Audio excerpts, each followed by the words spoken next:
নামাজ যারা পড়ে না ঘাড় ধরে ধরে তাদের আনেন। কেন নামাজ পড়বা না? তুমি মুসলমান, এই মুহূর্তে তুমি আমরা এক কাতারে দাঁড়াই, এটা যদি আপনার সন্তান হয় ধরেন নামাজ পড়তে আসো।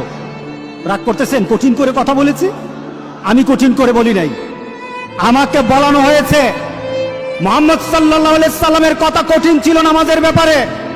কেউ যদি আমার কঠিন কথাকে কঠিন হিসাবে নেন তাহলে রাসূলকে কঠিন বানাতে হবে।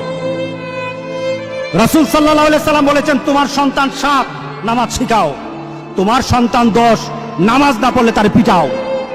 কে বলেছেন? কে বলেছেন? রাসূল বলেছেন। তাহলে রাসূল কঠিন হলেন না? নামাজের ব্যাপারে কঠিন না? নামাজের ব্যাপারে আমরা কখনো সহজ হব না। রাজি আছি তো সবাই ইনশাআল্লাহ?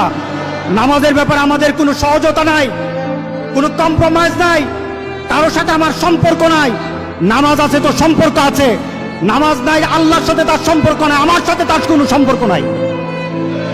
আপনি ঘোষণা দেন, পরিবেশ সুন্দর হয়ে যাবে, তওবা কবুল হবে, আল্লাহ আমাদেরকে রক্ষা করবেন, আল্লাহ আমাদেরকে রক্ষা করবেন ইনশাআল্লাহ। আল্লাহর কাছে তওবা করে করে কাঁদি, মাবুদ আমাদেরকে তুমি এই গজব থেকে বাঁচাও, আমাদের গজব থেকে বাঁচাও। আল্লাহ যেন সবাইকে হেফাজত করে, আল্লাহ যেন সবাইকে হেফাজত করে।